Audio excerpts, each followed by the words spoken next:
खुलुमबाय बे समाव बडलेण्ड इंखं टेलिभिजननि स्टुडिय'आव आं मिथिका नार्जारी दिनै मोनाबिलिनि गाहाय रादाबफ्राव दङ। फिसायखौ बुथारनायनि दायाव बिसि फिसा आरो बिजामादैया हमजादों। गुवाहाटीआव खुंगोन Y20 सन्मिलन, नोगोरमानि लामा सामाखौ लांदां लाखिनो GMCनि बिथोन। दानथामनि गेजेराव काजिरङाया 1.38 लाखनिबो बांसिन दावबायारिफोर फैदों। बरपेटायाव आजिरा मोननाय आर्मि जवाननो फरेनार्स ट्रिब्युनेलनि नटिस। दिल्ली मिउनिसिपाल कर्परेसननि मेयर बिसायख'थिया फेलें। बाक्सायाव सालबारि जिल्ला बर' थुनलाइ आफादनि 17थि, सालबारि जिल्ला दुलाराय बर' हारिमु आफादनि 3थि आरो सालबारि दख'रा बाथौ महासभानि 21थि बोसोरारि जथुमा। बाक्सानि नबस्ति बियाम बाथौ थानसालियाव खुंगा 27थि गोथार बाथौ सान फोरबो फालिनो लादों। बर' सावथुन मुलुगनि मुंदांखा फावखुंगुर टिकेन्द्रजित नार्जारीया गैलिया। दानिया फैदो आबुं रादाबाव।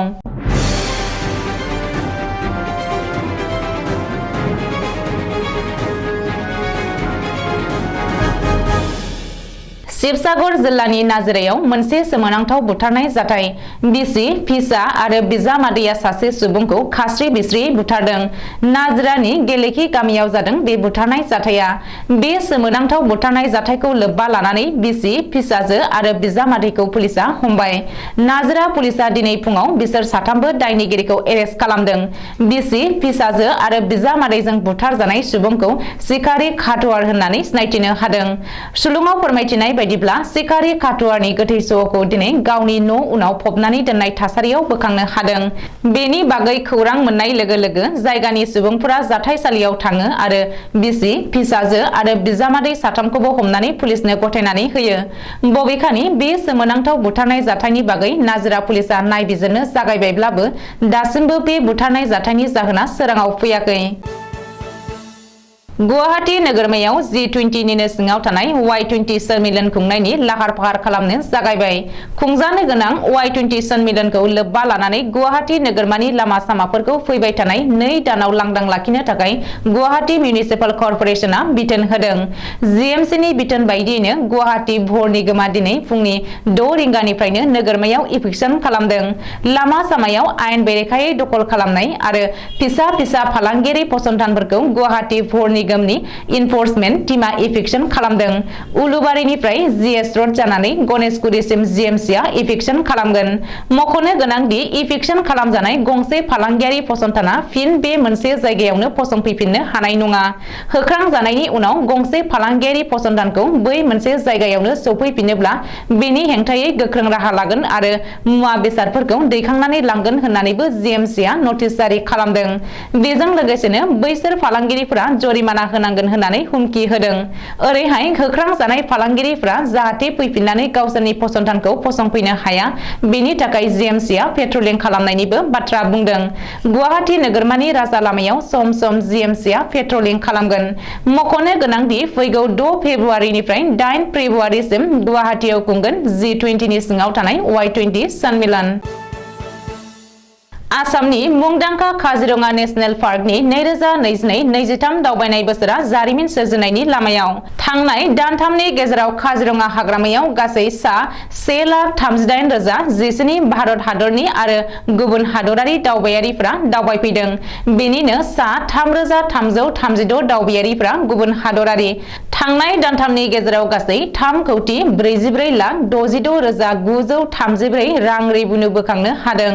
बे बाथ्राखौ फोसावदों काजिरङा नेशनेल पार्कनि डाइरेक्टर जतेन्द्र शर्माया। मख'नो गोनांदि गिबि मन्त्रि डक्टर हिमन्त बिश्व शर्माया 2022-23 दावबाय बोसोरनि थाखाय काजिरङा नेशनेल पार्कनि गाहाय दरखंखौ अफिसियेलि बेखेवनानै होदोंमोन आरो बे समनिफ्रायनो काजिरङा नेशनेल पार्कआव हादरारि आरो गुबुन हादरारि दावबायारिफ्रा होंगो दोंगो खालामबोगासिनो दङ।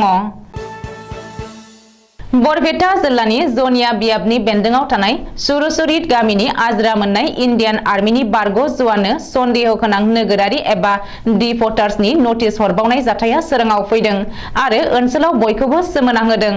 बारग' आर्मि जवान आब्दुल हालिमनो बरपेटा फरेनार्स ट्रिब्युनेला सन्देह खालामजानाय नोगोरारि होननानै नटिस जारि खालामदों।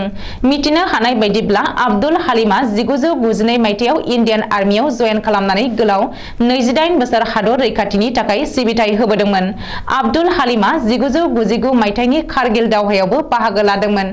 बेनि उनाव 2003 मायथाइयाव मोनसे पुलिस केसखौ बिथा खालामनानै आब्दुल हालिमखौ गावखौनो सासे भारतारि होनना सिनायथि होनो थाखाय बरपेटा फरेनार्स ट्रिब्युनेला नटिस दैथाय हरदोंमोन। नाथाय गिबि समाव फरेनार्स ट्रिब्युनेला बिनाय लेखायै गासैबो फोरमानलाइफोरखौ जमा होनायनि उनावबो गावखौ हाराहास्ति खालामदों होननानै बारग' आर्मि जवान आब्दुल हालिमा अजद होदों। बेजों लोगोसे गाव सासे गुबुनारिमोनब्ला 1992 मायथाइयाव माबोरै इन्डियान आर्मियाव जयेन खालामदोंमोन होननानै सोंथि खालामदों। ओरैहाय बे जाथायखौ लानानै खौरां बिजोंनि खाथियाव साफिनायखौबो बरपेटा फरेनार्स ट्रिब्युनेला माना खालामदों होननानैबो आब्दुल हालिमा बुंदों। बे खेबाव गावखौनो सासे भारतनि नोगोरारि महरै सिनायथि होनो थाखाय फिन खनसेबाव फरेनार्स ट्रिब्युनेलनि खाथियाव थाङा होननानै आब्दुल हालिमा थांखि लादों। मख'नो गोनांदि आब्दुल हालिमा जुनियर कमिशनार अफिसार महरै साख्रिनिफ्राय आजिरा लादोंमोन। दिल्ली मिउनिसिपाल कर्परेशननि बिसायख'थिया दिनै 6 जानुवारि सुक्रुबार खालि जानो गोनांमोन। नाथाय बिसायख'थिनि समावनो आम आदमी पार्टी आरो भारतीय जनता पार्टीनि काउन्सिलरफोरनि गेजेराव नारा-नाथा बुलाय-सोलाय जानायलाय बिसायख'थिया फेलें जायो। बे बिथिङाव मोन्नैबो दोलोआ गावजों गाव हाब्रु सारलायनानै पुलिस थानायाव एफआइआर होदों। आथिखालाव दिल्ली पुलिसआ गासै 6 काउन्सिलरफोरखौ एरेस्ट खालामबाय होननानै सुलुङाव फोरमायदों। मख'नो गोनांदि आम आदमी पार्टीनिफ्राय मेयरनि थाखाय सेल्ली अबरय आरो डिप्युटी मेयरनि थाखाय आली मोहम्मद इकबाल मोनहा बिजाथि महरै नमिनेशन लादोंमोन। ओजोंहाय भारतीय जनता पार्टीनि जानानै रेखा गुप्ताया मेयर आरो कमल बाग्रिया डिप्युटी मेयरनि थाखाय नमिनेशन लादोंमोन। बिसायख'थिया फेलें जानायनि जाहोनाव दिल्लीनि लेफ्टिनेन्ट गभर्नर भि.के. सक्सेनाया 10 आगुनि बिबानगिरिफोरखौनो गावबा गावनि बिबानाव दोनफिनो। नाथाय बेखौ आम आदमी पार्टीया साबजायाखै आरो बेखायनो आम आदमी पार्टीनि एमएलए अटिसिआ सोंखारिनानै गभर्नरखौ आयेन बेरेखा हाबा मावदों होननानै बुंदों। लोगोसे बिजेपि दोलोखौ गुन्डा बाहिनी बाहायनानै थासारिखौ गुबुंले खालामनायनि दाय होदों।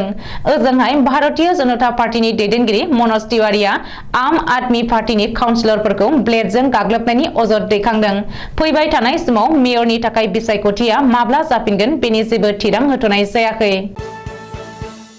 बाक्सा जिल्लानि सालबारि फरायसालिमानि गेलेग्रा फोथाराव सालबारि जिल्ला बर' थुनलाइ आफादनि 17थि बोसोरारि जथुमा, सालबारि जिल्ला बर' हारिमु आफादनि 3थि बोसोरारि जथुमा आरो लोगोसे सालबारि दख'रा बाथौ महासभानि 21थि बोसोरारि जथुमाखौ 6, 7 आरो 8 जानुवारि 2023 खालारखालि सानथामनि मेहेरगोनां हाबाफारिजों गाजा गोमजायै खुंफुंनो आखायाव लादों।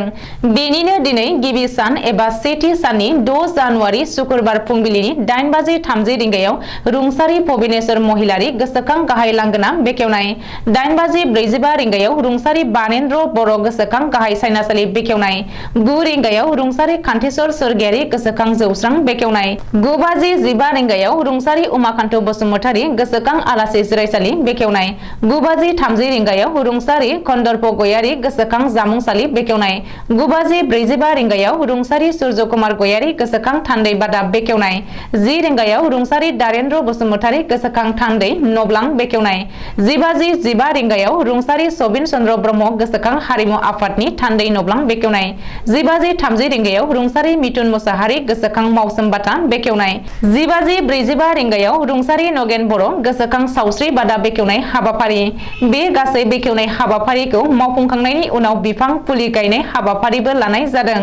बेलासिनि 3 रिंगायाव थान्दै रेबथुमनाय आरो मोनाबिलिनि 5 रिंगायाव सालबारि जिल्ला बर' थुनलाइ आफादनि थान्दै जथुमनि हाबाफारिबो लानाय जादों।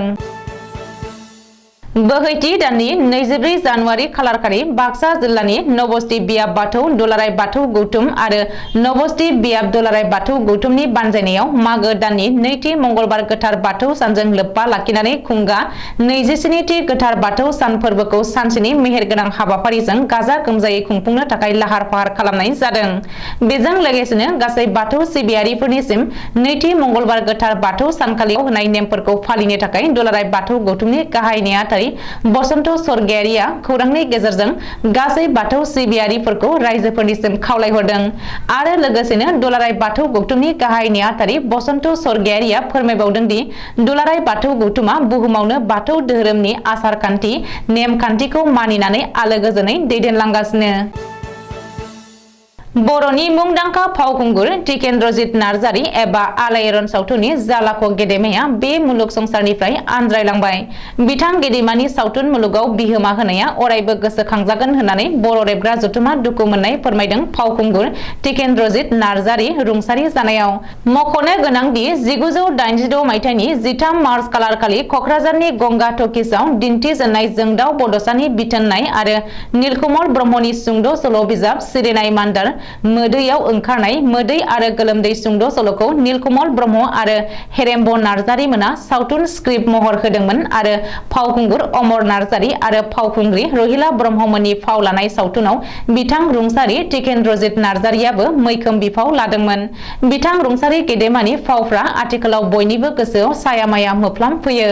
बे सावथुना 1986 मायथाइयाव 33rd द नेशनेल फिल्म फेस्टिभेलाव द बेस्ट फीचर फिल्म एवार्डखौ आवथायनो हादोंमोन।